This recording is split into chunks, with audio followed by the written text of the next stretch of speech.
Hello everyone, welcome to our channel Degree Master for BCom and BBA. This is Uma Mahesh. In this video, I am going to teach partnership accounts for all universities. So, degree level లో మనకి partnership accounts ని two parts గా divide చేస్తారు. First part, reconstitution of a partnership firm and the second part, dissolution of a partnership firm. So, first part లో reconstitution of a partnership కి సంబంధించిన accounting treatment అంతా చేస్తాం. So, ఇందులో మనం నేర్చుకునేది what is reconstitution, when a reconstitution will takes place, so what type of accounting treatment we do in reconstitution. So వీటి గురించి మనం నేర్చుకుంటాం. సో రికన్స్టిట్యూషన్ అంటే ఏంటి? ఏదైనా ఒక ఫర్మ్ లో పార్ట్నర్స్ మధ్యన ప్రాఫిట్ షేరింగ్ రేషియోలో ఏమైనా చేంజెస్ వస్తే దాన్ని reconstitution of a partnership firm అని అంటాం, right? So when there is a change in profit sharing ratio between partners in a firm, so then that leads to reconstitution of a firm. So reconstitute అయ్యేటప్పుడు ఏ accounting treatment చేస్తామో మనం complete గా first part లో discuss చేస్తాం. Sir అసలు reconstitution ఎప్పుడు జరుగుతుంది సార్ అని అంటే, at the time of admission of a partner, at the time of retirement of a partner, at the time of death of a partner, or when the partners so decided to change their profit sharing ratio.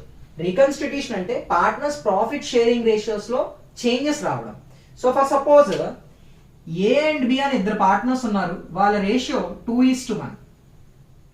ఇప్పుడు A and B C అనే partner ని admit చేసుకుంటున్నారు, అప్పుడు వాళ్ళ ratio 1:1:1 అయింది. అంటే వాళ్ళు profit sharing రేషియోని మార్చుకున్నారు, ఇలా కన్వర్ట్ చేసుకున్నారు. So A and B C అనే కొత్త పార్ట్నర్ ని తీసుకురావడం వల్ల వాళ్ళ ప్రాఫిట్ షేరింగ్ రేషియోలో చేంజెస్ వచ్చినాయి. Yes or no? ఇంతకు ముందు టోటల్ 3 పార్ట్స్ లో ఏకి 2/3, బికి 1/3. ఇప్పుడు టోటల్ 3 పార్ట్స్, ఏకి 1/3, బికి 1/3, సికి 1/3. సో ఇంతకు ముందు ఏ టోటల్ 3 పార్ట్స్ లో 2 పార్ట్స్ తీసుకునేవాడు, ఇప్పుడు టోటల్ 3 పార్ట్స్ లో 1 పార్ట్ మాత్రమే తీసుకుంటున్నాడు, రైట్? సో ఇలా ఎప్పుడైతే ప్రాఫిట్ షేరింగ్ రేషియోస్ లో చేంజెస్ వస్తాయో దట్ లీడ్స్ టు రీకన్స్టిట్యూషన్. సో రీకన్స్టిట్యూషన్ ఎప్పుడు జరుగుతుంది అని అంటే, ఒక పార్ట్నర్ అడ్మిట్ అయినప్పుడు. అంటే చూడండి, ఇక్కడ ఏ అండ్ బి ఇద్దరు పార్ట్నర్స్ ఉన్నారు, కొత్త పార్ట్నర్ రావడం వల్ల ప్రాఫిట్ షేరింగ్ రేషియోలో చేంజెస్ వస్తాయి. అలాగే రిటైర్మెంట్, ఒక పార్ట్నర్ రిటైర్ అయిపోయినప్పుడు ఏబిసిలో ఒక పార్ట్నర్ బి అనే పార్ట్నర్ వెళ్ళిపోయాడు అనుకోండి, ఏసి రిమైనింగ్ గా ఉంటారు. సో అప్పుడు కూడా ప్రాఫిట్ షేరింగ్ రేషియోలో చేంజ్ అనేది మనకి కనబడుతుంది. అలాగే డెత్ ఆఫ్ ఏ పార్ట్నర్, ఒక పార్ట్నర్ చనిపోయినా సరే, చనిపోయిన తర్వాత ఫర్మ్ ని కంటిన్యూ చేస్తే అప్పుడు కూడా ఆ రిమైనింగ్ పార్ట్నర్స్ మధ్యన షేరింగ్ రేషియో అనేది డెఫినెట్ గా మారుతుంది. అలాగే ఈ 3 కేసెస్ కాకుండా when the partner so decided to change their profit sharing ratio, అంటే ఏబిసి 1:1:1 రేషియోలో పంచుకున్నారు, ఒక 3 years తర్వాత వాళ్ళ రేషియోని మార్చుకుందాం అనుకున్నారు. ఎందుకంటే ఏ ఎక్కువ వర్క్ చేయడం వల్ల తనకి ఎక్కువ షేర్ కావాలని అడిగాడు. సో బి అండ్ సి ఒప్పుకుంటే వాళ్ళంతట వాళ్ళు చేంజ్ చేసుకోవచ్చు. సో వాళ్ళంతట వాళ్ళు చేంజ్ చేసుకున్నా సరే ప్రాఫిట్ షేరింగ్ రేషియోలో చేంజెస్ అనేవి వస్తాయి, and that leads to reconstitution of a partnership firm. So ఇలా జరిగిన తర్వాత ఏం చేయాలి అనేది మన అకౌంటింగ్ ట్రీట్మెంట్, రైట్? ఏ అకౌంటింగ్ ట్రీట్మెంట్ చేయాలి అనేది మనం ఈ టాపిక్ లో డిస్కస్ చేస్తాం. So this is regarding reconstitution of a partnership firm. Simple గా, when there is a change in profit sharing ratio between partners, then that leads to reconstitution of a firm. So reconstitution ఎప్పుడు జరుగుతుంది అని అంటే, at the time of admission of a partner, at the time of retirement of a partner, at the time of death of a partner, or when the partners so decided to change their profit sharing ratio. కానీ మనకి sums only admission, retirement and death. మీకు main గా concentrate చేయాల్సింది admission and retirement. ఇందులోనే ఎక్కువ మనకి sums అయితే అడగడం జరుగుతుంది. సో మనం ఒకసారి అకౌంటింగ్ ట్రీట్మెంట్ అండ్ సమ్ ఒకేసారి చూద్దాం. సో ఒక సమ్ చెప్తున్నప్పుడే నేను దానికి సంబంధించిన అకౌంటింగ్ ట్రీట్మెంట్, అడ్మిషన్ జరిగేటప్పుడు కానీ, రిటైర్మెంట్ జరిగేటప్పుడు కానీ, డెత్ అయిన ఒక పార్ట్నర్ డెత్ అయినప్పుడు కానీ, ఇన్ కేస్ ఒక పార్ట్నర్ చనిపోయినప్పుడు కానీ, in the case of so ఒక పార్ట్నర్ చనిపోయినప్పుడు కానీ అకౌంటింగ్ ట్రీట్మెంట్ ఎలా చేయాలో చూద్దాం. Let's start a problem on reconstitution of a firm. So sum చేసే ముందు what things we need to prepare అనేది ఒకసారి చెక్ చేసుకున్న తర్వాత సమ్ లోకి వెళ్దాం. సో రీకన్స్టిట్యూషన్ జరిగేటప్పుడు we need to prepare 3 things. First one revaluation account, second one partners capital accounts, third one balance sheet. So కొత్త balance sheet, new balance sheet ఏదైతే ఉందో అది ప్రిపేర్ చేసుకోవాలి. సో రీవాల్యుయేషన్ అకౌంట్ ఎందుకు sir చేయాలి అని అంటే, ఒక కొత్త పార్ట్నర్ అడ్మిట్ అయినప్పుడు కానీ, లేదా ఉన్న పార్ట్నర్ రిటైర్ అయిపోయినప్పుడు కానీ లేదా ఒక పార్ట్నర్ చనిపోయినప్పుడు కానీ అసెట్స్ అండ్ లయబిలిటీస్ వల్ల రీవాల్యూ జరగడం వల్ల వచ్చిన ప్రాఫిట్స్ అండ్ లాసెస్ ని ఓల్డ్ పార్ట్నర్స్ ఎవరైతే ఉన్నారో వాళ్ళకి షేర్ చేయాలి. సో ఎందుకనంటే ఫర్ సపోజ్ ఒక అడ్మిషన్ జరిగినప్పుడు ఒక కొత్త పార్ట్నర్ వస్తాడు. ఒక కొత్త పార్ట్నర్ కి అప్పటి వరకు ఉన్న లయబిలిటీస్ లో ఎలాంటి రెస్పాన్సిబిలిటీ ఉండదు. అలాగే అప్పటి వరకు వచ్చిన ప్రాఫిట్స్ కూడా ఎలాంటి షేర్ తనకి ఉండదు. అక్కడి నుంచి ఒక కొత్త ఫర్మ్ ని స్టార్ట్ చేసిన విధంగానే స్టార్ట్ చేసి అక్కడి నుంచి ప్రాఫిట్స్ ని ఇవ్వడం అయితే జరుగుతుంది.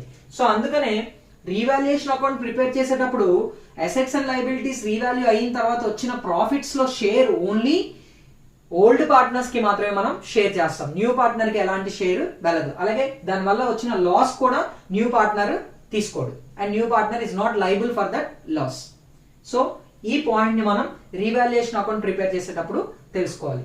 సో రీవాల్యుయేషన్ అకౌంట్ దేనికి ప్రిపేర్ చేస్తామని అంటే రీవాల్యుయేషన్ అకౌంట్ వల్ల వచ్చిన ప్రాఫిట్స్ అండ్ లాసెస్ ని ఓల్డ్ పార్ట్నర్స్ కి మనం షేర్ చేయాలి. ఇది గుర్తుపెట్టుకోండి. సో ఒకసారి రీవాల్యుయేషన్ అకౌంట్ ఎలా ప్రిపేర్ చేయాలో చూద్దాం. So revaluation account assets and liabilities కి సంబంధించింది. సో ఎంట్రీస్ రూపంలో వెళ్దామని అనుకుంటే అసెట్ కి యూజువల్ గా డెబిట్ బ్యాలెన్స్ ఉంటది. అసెట్ పెరిగితే ఎంట్రీ అసెట్ అకౌంట్ డేటా to revaluation account.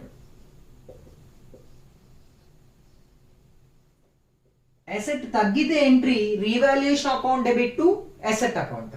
So asset కి యూజువల్ గా డెబిట్ బ్యాలెన్స్ ఉంటది కాబట్టి అసెట్ ఇంక్రీజ్ అయితే మనం దాన్ని మళ్ళీ డెబిటే చేస్తాం. అసెట్ తగ్గితే అసెట్ ని క్రెడిట్ చేస్తాం.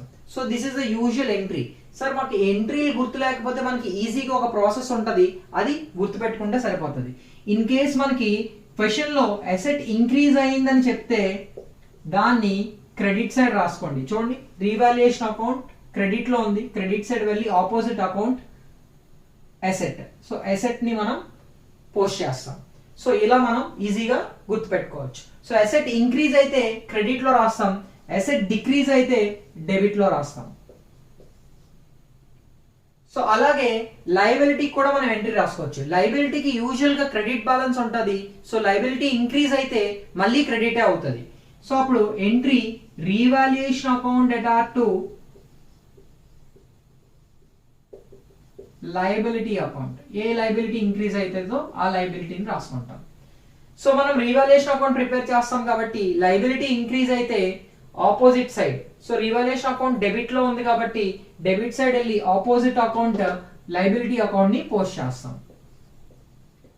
సో లయబిలిటీ ఇంక్రీజ్ అయితే మనం డెబిట్ చేస్తాం, మరి లయబిలిటీ డిక్రీజ్ అయితే క్రెడిట్ చేస్తాం. సో ఇది సింపుల్ రూల్. ఇలా మనం గుర్తుపెట్టుకుంటే ఈజీగా పోస్టింగ్స్ అనేవి జరిగిపోతాయి. సో గుర్తుపెట్టుకోండి, అసెట్ ఇంక్రీజ్ అయితే క్రెడిట్ చేయాలి, అసెట్ డిక్రీజ్ అయితే డెబిట్ చేయాలి. సో అసెట్ ఇంక్రీజ్ అయితే క్రెడిట్ చేస్తున్నాం కాబట్టి లయబిలిటీస్ ఆపోజిట్ ఉంటాయి. లయబిలిటీస్ ఇంక్రీజ్ అయితే డెబిట్ చేస్తాం. సో మరి లయబిలిటీస్ ఇంక్రీజ్ అయితే డెబిట్ చేస్తున్నాం, సో లయబిలిటీస్ డిక్రీజ్ అయితే క్రెడిట్ చేస్తాం. లేదు ఎంట్రీ ఫామ్ లో వెళ్ళాలనుకున్నా ఎంట్రీ ఫామ్ లో వెళ్ళొచ్చు. సో మనం రీవాల్యుయేషన్ అకౌంట్ ని ఇలా ఈజీగా గుర్తు పెట్టుకుంటే ఫాస్ట్ గా సాల్వ్ చేయొచ్చు. And next part partners Capitals accounts. Partners Capitals accounts ఎందుకు ప్రిపేర్ చేస్తామనంటే ఇది ఎలా ప్రిపేర్ చేయాలో ఒకసారి చూద్దాం. సో స్టార్టింగ్ మనకి ఇచ్చిన బ్యాలెన్స్ షీట్ లో క్యాపిటల్స్ ఏవైతే ఉంటాయో వాటిని బ్రాడ్ డౌన్ చేసుకోండి. ఆ తర్వాత అప్పటి వరకు ఉన్న అక్యుములేటెడ్ ప్రాఫిట్స్ అంటే రిజర్వ్స్ గానీ లేకపోతే అదర్ అక్యుములేటెడ్ ప్రాఫిట్స్ ఏమైనా ఉంటే వాటిని కూడా మనం ఓల్డ్ పార్ట్నర్స్ కి షేర్ చేసేయాలి. So accumulated profits like reserves, P&L profit and loss account సంబంధించిన ప్రాఫిట్ వస్తే ప్రాఫిట్ ని షేర్ చేస్తాం, లాస్ వస్తే లాస్ ని షేర్ చేస్తాం.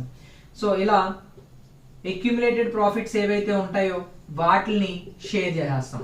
తర్వాత ఇవన్నీ ఓల్డ్ పార్ట్నర్స్ కి మనం షేర్ చేయాలి. తర్వాత గుడ్ విల్ ఏవైనా ఉంటే గుడ్ విల్ ని కూడా కొత్త పార్ట్నర్ తెచ్చిన గుడ్ విల్ ని కూడా మనం సాక్రిఫైసింగ్ రేషియోలో షేర్ చేస్తాం. ఆ తర్వాత రీవాల్యుయేషన్ నుంచి వచ్చిన ప్రాఫిట్స్ గానీ లాసెస్ గానీ, ప్రాఫిట్ వస్తే క్రెడిట్ షేర్ చేస్తాం ఎందుకంటే అవి పార్ట్నర్ కి ఇవ్వాలి కాబట్టి అది ఫర్మ్ కి లయబిలిటీ, అందుకు మనం క్రెడిట్ చేస్తాం. అలా కాకుండా లాస్ వస్తే దాన్ని డెబిట్ చేస్తాం. ప్రాఫిట్ వస్తే పార్ట్నర్స్ క్యాపిటల్స్ అకౌంట్ కి క్రెడిట్ చేసేస్తాం, లాస్ వస్తే పార్ట్నర్స్ క్యాపిటల్ అకౌంట్స్ కి డెబిట్ చేస్తాం.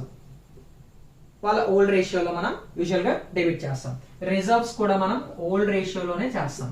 ప్రాఫిట్ అండ్ లాస్ అకౌంట్ కూడా ఓల్డ్ రేషియోలోనే చేస్తాం. గుడ్ విల్ ని మాత్రం సాక్రిఫైసింగ్ రేషియోలో షేర్ చేస్తాం. Right? So this is regarding treatment of partners capitals account.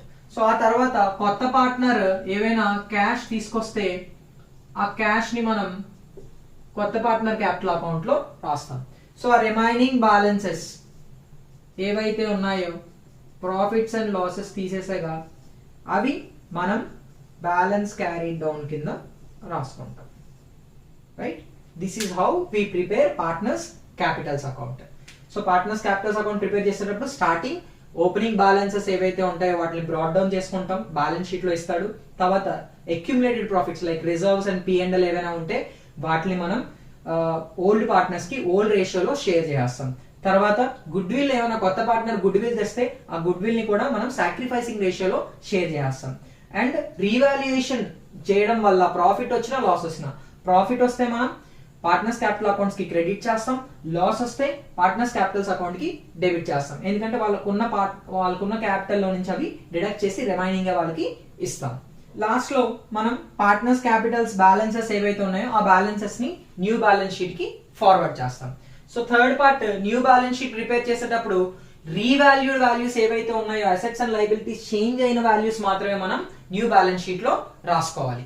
అలాగే పార్ట్నర్స్ బ్యాలెన్సెస్ ఏవైతే ఉన్నాయో పార్ట్నర్స్ క్యాపిటల్ అకౌంట్స్ ద్వారా వచ్చిన బ్యాలెన్సెస్ ఏవైతే ఉన్నాయో అవి మనం న్యూ బ్యాలెన్స్ షీట్ లో చూపించుకోవాలి. కొత్త పార్ట్నర్స్ ఎవరైతే ఉన్నారో వాళ్ళవి, లేదా రిటైర్మెంట్ అయ్యేటప్పుడు రిమైనింగ్ పార్ట్నర్స్ ఎవరైతే ఉన్నారో వాళ్ళవి మనం చూపించుకుంటాం. సో ఈ 3 థింగ్స్ ఏవైతే ఉన్నాయో అంటే ప్రతి దానికి ఒకటి ఇంటర్లింక్ అండి. రీవాల్యుయేషన్ అకౌంట్ ప్రిపేర్ చేస్తేనే మనం పార్ట్నర్స్ క్యాపిటల్స్ అకౌంట్ ప్రిపేర్ చేయగలం. పార్ట్నర్స్ క్యాపిటల్స్ అకౌంట్ ప్రిపేర్ చేస్తేనే న్యూ బ్యాలెన్స్ షీట్ అనేది మనం ప్రిపేర్ చేయగలం. చూడండి, రీవాల్యుయేషన్ అకౌంట్ ప్రిపేర్ చేసిన తర్వాత ప్రాఫిట్స్ గానీ వస్తే ఆ ప్రాఫిట్స్ ని మనం క్యాపిటల్ అకౌంట్స్ లో పోస్ట్ చేస్తున్నాం. ఆ తర్వాత క్యాపిటల్ బ్యాలెన్సెస్ వస్తున్నాయి. ఈ బ్యాలెన్సెస్ తీసుకెళ్లి న్యూ బ్యాలెన్స్ షీట్ లో మనం పోస్ట్ చేస్తున్నాం. So this is the way how we do accounting for a partnership firm during a reconstitution. So complete sum next part లో చూద్దాం. So if you like this video please subscribe to our channel. Thank you very much. This is Uma Mahesh. Jai Hind.